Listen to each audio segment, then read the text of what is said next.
sama-sama tundukkan kepala, pejamkan mata sejenak. Tiada kata yang manis saya ucapkan syukur pada Bapa di surga, semua karena anugerah-Mu yang melimpah dalam hidup ini. Maka pagi ini kami adakan mencari kerajaan Allah dan kebenaran, dan kami bicara hal tambahan kami percaya yang sudah siapkan.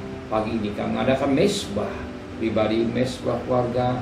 Kami boleh naikkan pujian penyembahan, dan kami rindu juga untuk mendengarkan renungan firman-Mu. Biarpun firman-Mu sikat pakai hamba-Mu sebagai alat-Mu, dan firman-Mu boleh membimbing hidup kami, dan kami juga naikkan doa syafaat. Haleluya. Shalom. Pagi, mari sama-sama kita akan membaca firman Tuhan. Lukas pasal 23.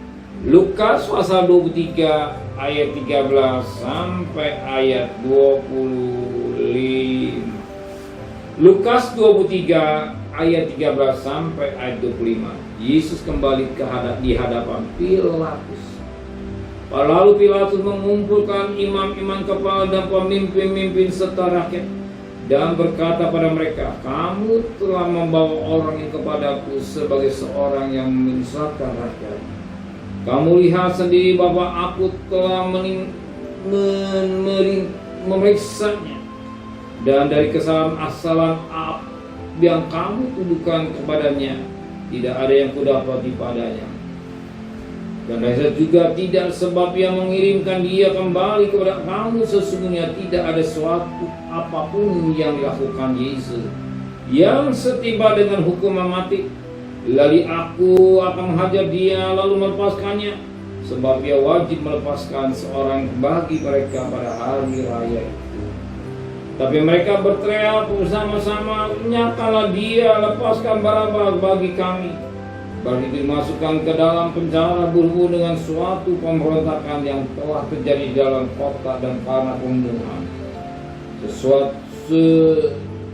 Sekali lagi Pilatus berbicara dengan suara keras kepada mereka, karena ia ingin melepaskan Yesus, tapi mereka berteriak membalasnya, katanya, "Salibkan dia, salibkan dia." Kata Pilatus untuk ketiga kalinya pada mereka, "Kejahatan apa yang sebenarnya telah lakukan orang ini? Tidak ada suatu kesalahan pun yang kudapati padanya yang setimpa dengan hukum mati. Jadi aku akan menghajar dia lalu melepaskan dia." Tapi dengan berteriak mereka mendesak dan menuntut supaya ia disalibkan. Dan akhirnya mereka menang dengan teriak mereka. Lalu Pilatus memutuskan supaya tuntutan mereka dikabulkan dengan melepaskan orang yang dimasukkan ke dalam penjara karena pemberontakan dan pembunuhan itu sesuai dengan tuntutan mereka. Tapi Yesus diserahkan kepada mereka untuk dilakukan semau-maunya. Firman Tuhan sangat menarik kita pada pagi hari ini. Kita melihat ada berkat-berkat yang sangat indah buat kita. Kita perhatikan firman Tuhan pada ayat yang ke-15. Herodes juga tidak sebab ia mengirimkan dia kembali kepada Vatikan. Sesungguhnya tidak ada suatu apapun yang dilakukan yang setimpa dengan hukuman mati.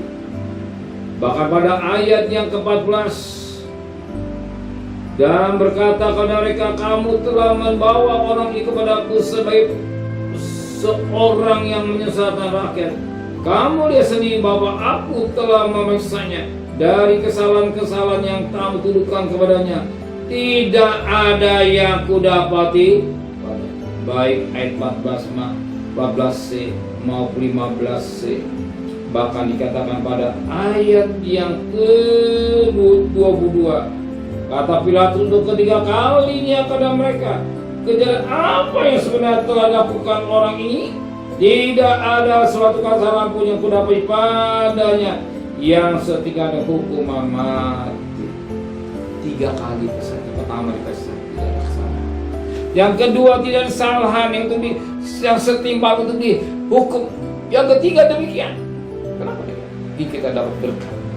Ternyata Yesus bagaikan anak domba yang diperiksa, ditelitiin, ternyata tidak ada salah dalam Pilatus. Biasa orang salah pasti akan. tetapi dia anak domba yang tidak cacat dan salah, rela menjadi korban. Rela menjadi korban untuk keselamatan saudara saya. Dia anak domba Paskah yang tidak cacat. Imam besar setahun sekali masuk ruangan Maha Suci, membawa darah dari mesbah bakaran sampai ruangan Maha Suci. 7 kali pecikan di atas seperti itu, 7 kali dipetik. Tapi dia hanya 1 kali. Dia tidak ada cacat. Bersyukurlah tetapnya karena tidak cacat. Banggalah dia anak domba yang benar. Kalau dia rela berkorban buat keselamatan kita, musuh saudara saya, Kristus. Amin. Mari sama-sama kita berdoa, menteraikan firman hati kami. Kembalikan besok pagi tubuh yang sehat dengan tidak kurang satu apapun juga. Berkati Pak Presiden, Wakil Presiden, para Menteri, para Gubernur, para Bupati, para Wali Kota, para camat, para lurah, pada RW, pada RT, pada medis, para Polri. Berikan mereka hikmat yang dari surga, Kristus takut pada Tuhan. Dan kekasih, terimalah berkat nikmat dari Allah Bapa, cinta kasih sayang dari Tuhan Yesus Kristus, dan berkat Roh Kudus menyertai saudara mulai hari ini sampai Maranatha Tuhan Yesus datang. Yang cinta dia katakan amin. Tuhan memberkatinya.